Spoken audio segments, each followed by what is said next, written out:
Na aula 3, vamos tratar dos aspectos financeiros da disciplina Gestão de Preços. Nessa parte da disciplina, há uma preocupação muito grande em apuração de custos, e isso está relacionado com a matéria Gestão de Custos ou Contabilidade de Custos. Custos são os gastos incorridos no processo produtivo com a finalidade de gerar produtos ou serviços a serem posteriormente comercializados. Custos, estamos falando basicamente aqui do custo da matéria-prima para a produção. Isso aqui é muito utilizado nas indústrias quando vamos produzir algum material, mas também nós podemos tratar de custo da operação quando estamos falando do comércio e também quando estamos falando da prestação de serviços. As despesas são os gastos incorridos no processo administrativo e de gerenciamento geral que não estão associados à produção. Ou seja, aqui estamos falando de despesas administrativas, despesas do escritório, que não estão diretamente envolvidas lá com a operação, com o processo produtivo. Investimentos são gastos incorridos na aquisição de bens e serviços de uso permanente, compondo o ativo da empresa. Quando vamos comprar alguma máquina, algum móvel, algum material que será contabilizado no patrimônio líquido, estamos falando de investimentos. As indústrias costumam fazer muitos investimentos em equipamentos.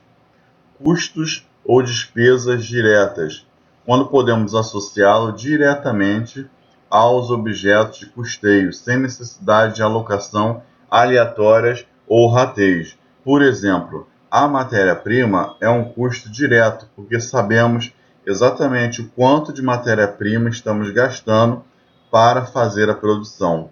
Custos e despesas indiretas, quando não podemos identificá-los diretamente em relação aos objetos de custeio. Por exemplo, a conta de luz do processo produtivo. Nós não sabemos quanto de luz cada produto está utilizando para que seja produzido. Então a gente tem que fazer uma espécie de rateio, e é por isso que a gente chama de custos indiretos. E as despesas indiretas também é porque a gente não consegue apurar exatamente o valor que a gente está gastando para produzir aquele bem. Então são despesas indiretas. Nessa tabela, temos um bom exemplo em relação a esses custos diretos, indiretos, despesas diretas e despesas indiretas. Os custos na indústria são matéria-prima, mão de obra direta e as embalagens. Isso faz parte dos custos diretos do produto. No comércio, nós podemos falar que é a mercadoria para revenda, que nós compramos e vamos revender, e as embalagens desses produtos, né? Sacola plástica, alguma coisa que vamos usar para embalar esse produto. Mão de obra direta, né, na prestação de serviço, e alguns materiais diretos que utilizamos, como peças, né, como alguma coisa que seja feita para reposição, é chamado de custos diretos. Os custos indiretos na indústria, nós podemos considerar mão de obra indireta, né, que é a mão de obra que não está diretamente no processo produtivo. Vamos supor a mão de obra lá da logística, né, que não está exatamente ligada ali na produção, no produto, né, que vai fazer a entrega de vários produtos simultaneamente. Depreciação de máquinas, aluguel de galpão, energia elétrica, seguro de equipamentos, manutenção e outros insumos. No comércio, nós não temos muitos custos indiretos do processo produtivo porque não há produção. Despesas diretas, impostos, comissões de vendas, fretes, né? Tudo isso faz parte das despesas diretas do processo produtivo. No comércio, temos impostos, comissões de vendas, fretes, taxa de administração de cartão de crédito. Na prestação de serviço, temos impostos, comissões de vendas, taxa de administração de cartão de crédito, despesas indiretas, salários e encargos, tarifas públicas, prestadores de serviços, despesas em gerais que serão rateadas para cada produto, para que a gente possa mensurar através de um rateio. Então, por isso que é chamado despesas indiretas. No comércio, salários e encargos, tarifas públicas, prestadores de serviço e despesas em gerais. Na prestação de serviço, salários e encargos, tarifas públicas, prestadores de serviço e despesas gerais. Os custos podem ser fixos ou variáveis. Custos fixos são aqueles que não variam independente da atividade da empresa, da quantidade produzida, ou seja, se estamos produzindo uma quantidade muito grande de peças ou muito pequena, os custos serão na mesma proporção. Por exemplo, custos de pessoal, custos administrativos, custos financeiros. Aqui tem um exemplo bem interessante que é o aluguel. O aluguel do galpão ele não vai variar. Então, quanto maior a quantidade produzida, melhor é para diluir esse custo fixo do processo produtivo. Custos variáveis são aqueles que oscilam proporcionalmente às vendas realizadas ou o nível da produção industrial. Matéria-prima: quanto mais produzimos, mais matéria-prima teremos. Quanto mais produzimos, mais embalagem, mais comissões de vendas, mais impostos diretos de venda, frete de venda, mão de obra direta industrial, comissão da administradora do cartão de crédito, mão de obra terceirizada, identificada por produto ou serviço prestado. Então, aqui, os custos variáveis são aqueles custos que aumentam de acordo com a produção. Seria maravilhoso se nós só tivéssemos custos variáveis, porque se produzimos pouco, teremos pouco custo. Se produzimos muito, teremos muito custo. O custo fixo ele é um valor geralmente alto, e isso incomoda muito, porque se produzimos pouco, nós teremos que pagar o custo fixo, e nem sempre a receita é suficiente para pagar esses custos fixos. Por isso que é melhor se a gente tivesse só custos variáveis do que custos fixos. Bom, durante o nosso processo produtivo, alguns custos que não são diretos, nós não temos como fazer uma quantificação de quanto cada produto utilizou daquele custo. Então, nós nomeamos um critério para fazer o rateio do custo para cada produto.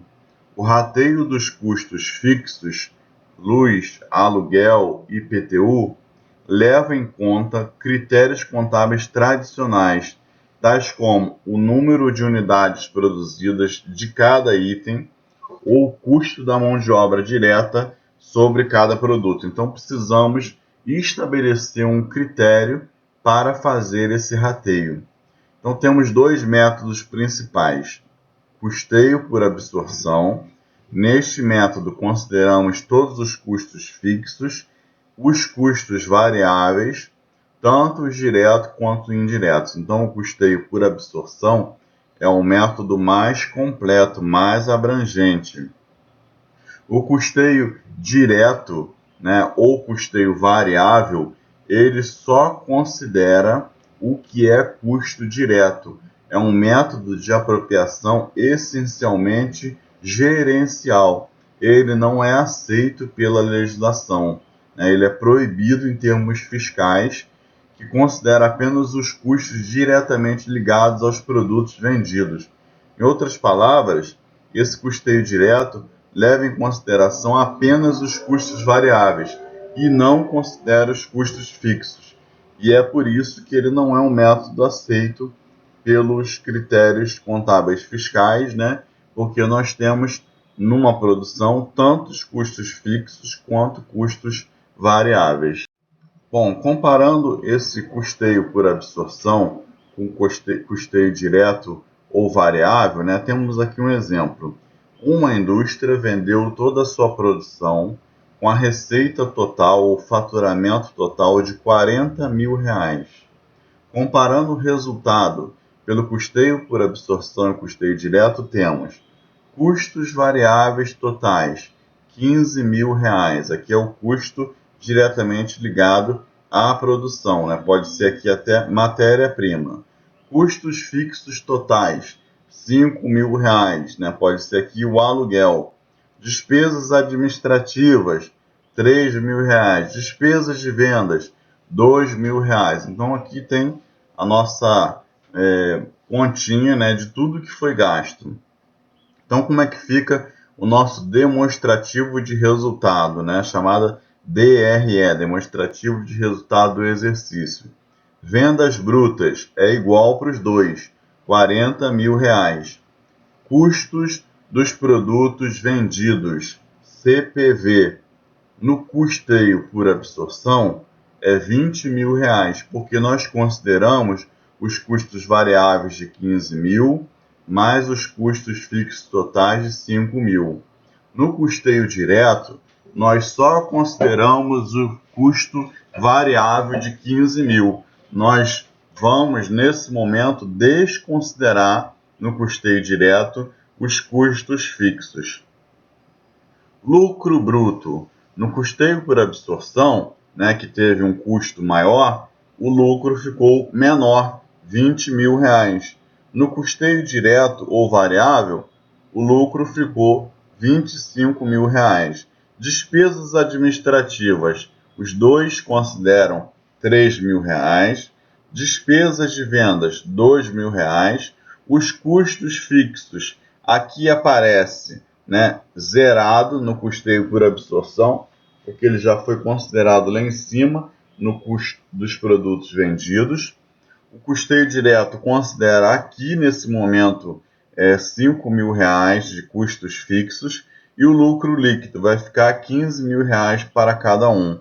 Então, no CPV, custo dos produtos vendidos, no custeio por absorção, representa custos fixos e variáveis como custo do produto. Nesse exemplo 2, dá para perceber melhor a diferença entre o custeio por absorção e o custeio direto ou variável. Uma indústria vendeu 80% da sua produção e apurou uma receita de R$ 40.000. Comparando o resultado pelo custeio por absorção ou custeio direto, os 100% da produção representaria uma receita de 50.000, ou seja, ela produziu 50.000, mas só vendeu 80% desse montante, vendeu R$ 40.000. Aqui mantivemos todos os custos variáveis do exemplo anterior, custo fixo, despesa administrativa e despesa com venda. Vendas bruta, 40.000. Cada uma vai contabilizar, cada um dos métodos, R$ 40.000. Custo dos produtos vendidos, CPV. Qual foi o custo no custeio por absorção?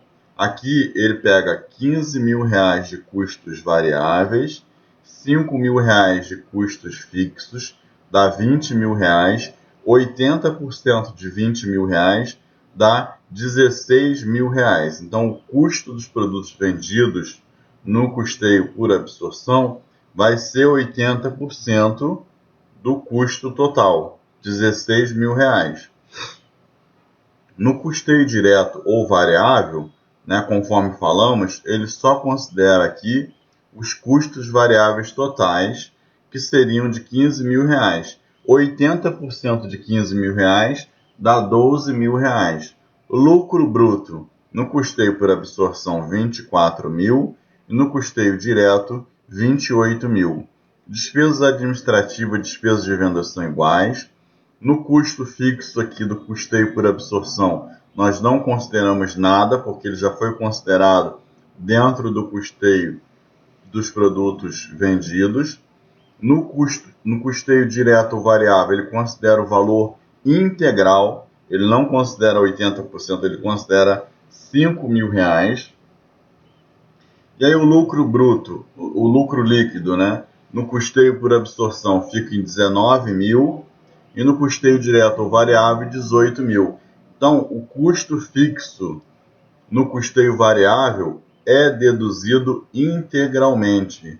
E no custeio por absorção, esse custo permanece contabilmente armazenado até que os 20% restantes né, a diferença de 40 mil para 50 mil, sejam vendidos, porque ainda estão em estoque. Então, ele só considera aqui, no custeio por absorção, o custo fixo de maneira proporcional. E no custeio direto, considera o custo fixo integral. E é por isso que dá a diferença no lucro líquido.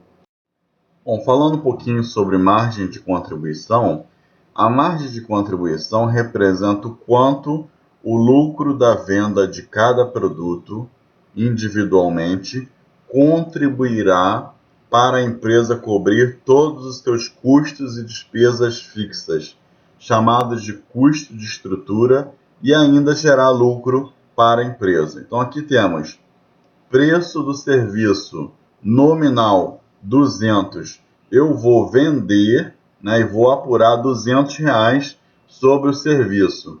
Daqui a quanto tempo eu vou receber? Meu prazo é de 30 dias. Então, qual é o valor presente, se fosse considerar agora à vista, né? Eu pego aquele título de R$ 200, vou no banco e falo, banco, ó, eu tenho de receber do meu cliente R$ 200 daqui a 30 dias. Só que eu quero esse dinheiro agora. Então o banco ele vai te antecipar, né, para que ele faça essa conversão do quanto você vai receber daqui a 30 dias para o valor presente, ele vai te cobrar uma taxa. E essa taxa é de 2% aqui no nosso exemplo. Pode ser que na vida real ela seja de 4,5%. E aí vai depender da tua relação com o banco, né? Então, R$ 200, valor nominal. Valor real, R$ 196,08.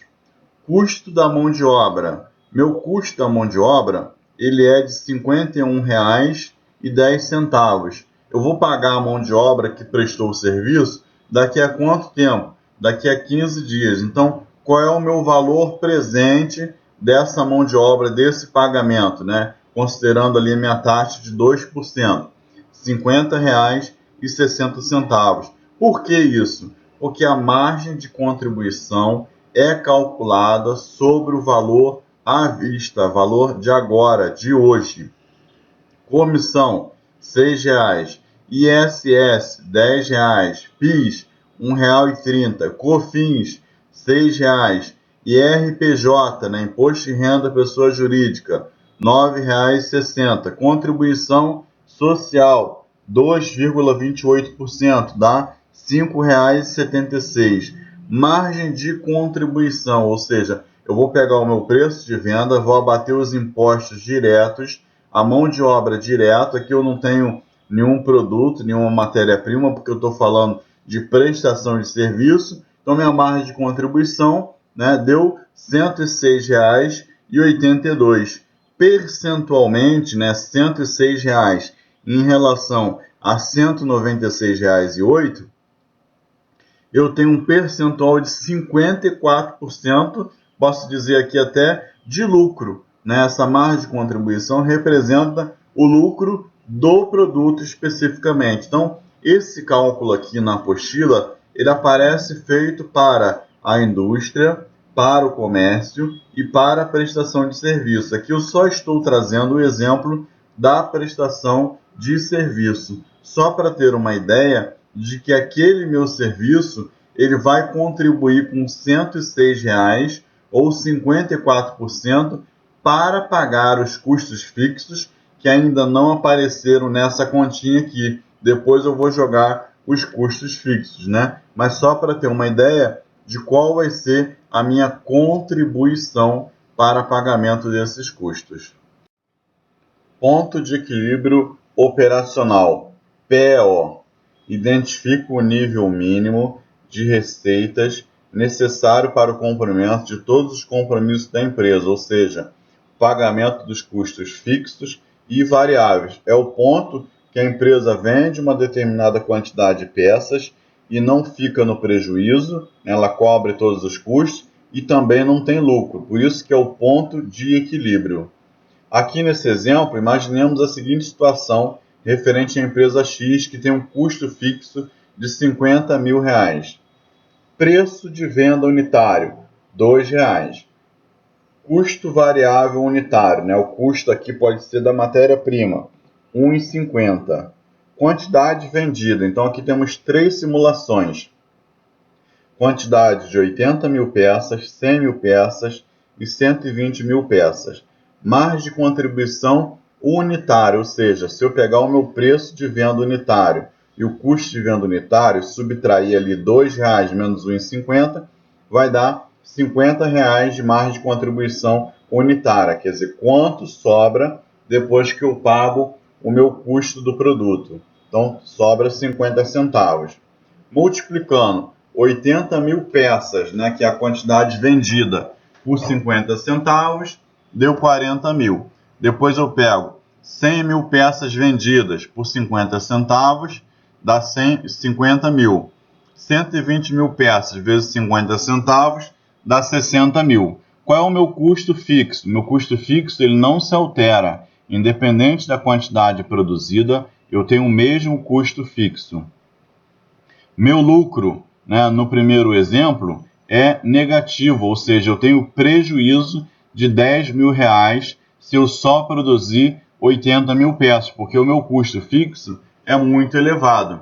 Se eu produzir 100 mil peças, vai ser zero de lucro ou prejuízo. Então eu chego no ponto de equilíbrio, eu coloquei até em vermelho ali para chamar a atenção. E se eu produzir 120 mil peças, quer dizer, acima de 100 mil peças, qualquer unidade passa a ser lucro. 120 mil peças, ou seja, eu aumento 20% a minha produção, eu vou ter aqui R$ 10.000 de lucro. Qual é a minha receita? Né? Aqui mostrando de uma outra forma. Eu vendendo 100 mil peças a R$ 2,00, eu vou ter uma receita de R$ 200.000. Qual é o meu custo unitário? CPV, custo do produto vendido, né? Eu tenho aqui R$ 1,50 vezes 100 mil peças, então R$ 150.000. Qual é o meu lucro bruto? É R$ 200.000 menos R$ 150.000. Então, meu lucro bruto é de R$ 50.000, ou seja, eu tenho 100 mil peças versus a margem de contribuição unitária de 50 centavos. Também posso mandar esse lucro bruto aqui baseado no meu 50 centavos, que é a margem de contribuição unitária. Então, tanto faz um método ou outro, eu vou chegar no mesmo valor de R$ 50.000. Qual é o meu custo fixo? R$ 50.000. Então, quanto que me sobrou? Lucro ou prejuízo? Zero. Então, aqui, 100 mil peças é o meu ponto de equilíbrio. Então, aqui eu estou explicando de duas maneiras, porque realmente é um pouco complexo compreender esse tipo de tabela. E aí você pode fazer a simulação, né? Você mesmo fazendo esses cálculos aqui, essa segunda maneira de fazer, com 80 mil peças e com 120 mil peças, ou qualquer outra quantidade que você queira simular para ter uma ideia de como que funciona essa questão aí do ponto de equilíbrio. Na unidade 4, outros conceitos fundamentais, o autor ele explica a diferença entre a venda à vista, né, e a questão do custo financeiro. Duas empresas vendem roupas em um shopping center. A empresa A está capitalizada, portanto, não pega nenhum empréstimo no mercado financeiro, no banco, e vende o produto por R$ 100 à vista. A empresa B toma recursos em banco, descontando os seus títulos a taxa de 8% ao mês, e vende o mesmo produto por R$ 100 à vista. Então, a empresa B ela depende do banco para a sua produção. Imaginemos que ambas as empresas, para incrementar suas vendas, precisam ampliar os prazos de pagamento para os clientes em 60 dias. A empresa A pode perfeitamente aplicar como multiplicador do preço à vista um custo financeiro de 2% ao mês. Ela gerencia esse custo, né? Porque ela não depende de ninguém, visto ser essa uma taxa máxima de remuneração do seu capital. Ou seja, se a empresa colocasse o dinheiro na poupança, no investimento, renderia 2% ao mês. Portanto, em uma venda a 60 dias, o seu preço de venda, utilizando juros compostos bancários, seria em torno de R$ 104, ou seja, R$ 100 mais 2%, que daria 102%, R$ 102 mais 2%, R$ 104. Esse aí seria um valor de remuneração do seu capital, né? Se a empresa recebe R$ 100 à vista e aplica esse dinheiro, no final de 60 dias ela vai ter R$ 104. A empresa B, que ela depende do banco, ela captou o recurso no banco, né? Se ela utilizasse a taxa de captação do banco, deveria vender o produto por um mínimo de R$ 116, ou seja, R$ 100 mais 8%, mais 8%, né? Porque são 2 meses, 60 dias, então daria R$ 116. Aqui é só para ter uma noção dessa questão de dependência do banco, de taxa do banco ou não, e de vendas a prazos. Aqui fala do valor presente de R$ 100 e do valor futuro, né? O quanto que você vai receber futuramente. Já começa a entrar num conceito um pouco da matemática financeira. Valor presente líquido ou valor futuro. Ao analisarmos vendas a prazo e à vista, estamos conceitualmente falando do valor presente líquido e do valor futuro. Então temos aqui uma fórmula. O valor futuro é o valor presente líquido vezes 1 mais I vezes N. Então tem valor presente líquido, VPL, valor futuro, VF, I é a taxa de juros no período, e N é o período de tempo decorrido entre o valor presente e o valor futuro. No exemplo anterior, valor futuro 100, valor futuro é igual a 100, que é o valor presente, vezes 1 mais 0,02, que é 2%, aquela taxa de remuneração do capital, vezes 2, que são 2 meses, 60 dias, né? Então é importante até nessa conta colocar a taxa de juros em meses, que é 2% ao mês, ou 0,02, e também colocar ali o período N em meses, né? A gente não pode colocar um em dias, que seria 60 dias, e o outro em mês. A gente tem que converter tudo para mês. E aqui o capital seria R$ 104,04 depois de 2 meses. Então essa conta serve tanto para trazer o valor futuro para valor presente ou colocar o valor presente num valor futuro. Se você tem os R$ 104,04 e você fizer a substituição, R$ 104 é igual, aí você bota valor presente líquido, VPL, que você não sabe, substituindo aqui os 100 por valor presente líquido. Então, na equação, você vai chegar ao valor presente líquido. Então, é dessa forma que a matemática financeira trata os números, só para ter uma noção desse tipo de cálculo. Nessa unidade 4, vamos falar rapidamente sobre o capital de giro. O que é o capital de giro, né? Você vende na sua empresa, você compra mercadoria, compra matéria-prima e você paga funcionário, você tem custos de mão de obra. É importante numa empresa que você tenha um capital na tua mão, como se fosse um dinheiro a mais na tua conta, né? Para que a conta não fique tão apertada. Que você consiga vender, suportar aquele tempo do prazo de pagamento para você receber, e a sua empresa precisa continuar funcionando. Você tem que pagar todos os seus custos, né, e ter sempre alguma reserva. Então, o capital de giro é essa ideia de um capital de reserva na sua empresa. Então, ele vai depender do quanto que você tem de contas a receber, qual é o teu nível de estoque, que não pode ser muito elevado, e contas a pagar. É importante que você consiga pagar todos os seus custos. Muitas empresas ficam estranguladas, não conseguem comprar matéria-prima,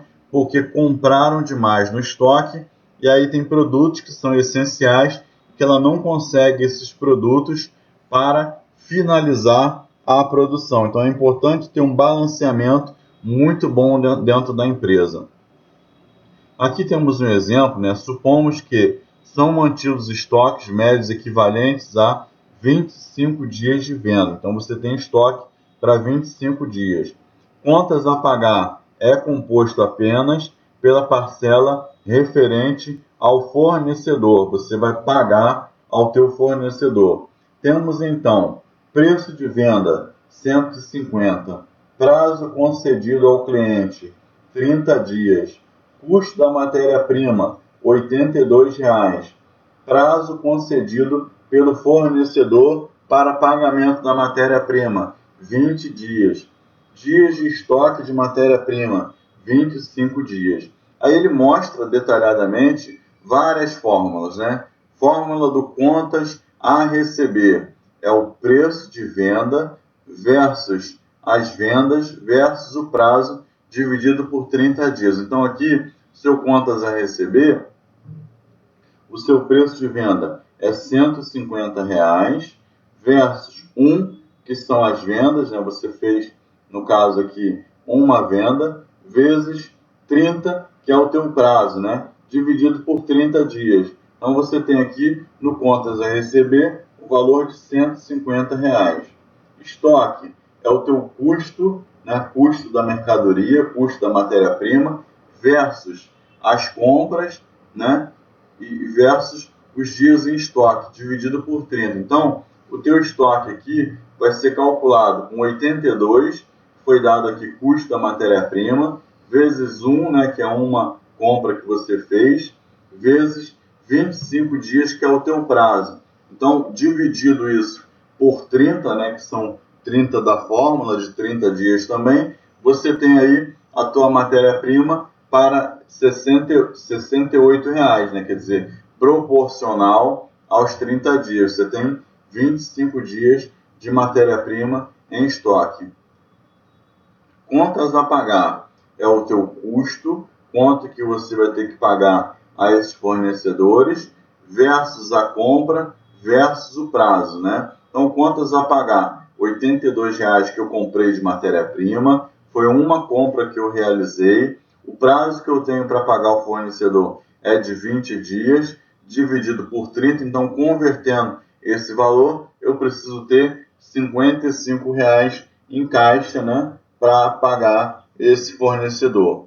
Qual é o meu capital de giro unitário? Então, meu capital de giro é o meu CP, que é o contas a pagar, menos contas a receber, mais o que eu tenho em estoque. Então, meu capital de giro unitário, para cada produto que eu vender de R$ 150, eu vou ter que ter 163, porque é meu 55 do contas a pagar, né, o valor que eu tenho a pagar proporcional a esses dias, menos 150, que é o meu preço de venda, que é o contas a receber, mais 68 de estoque, né, que eu tenho um estoque para alguns dias, que são 25 dias. Então, eu tenho que ter pelo menos R$ 163 em caixa, que vai ser suficiente, né, para eu cobrir todos os meus custos que eu tenho com a venda do produto, né, custo de matéria-prima,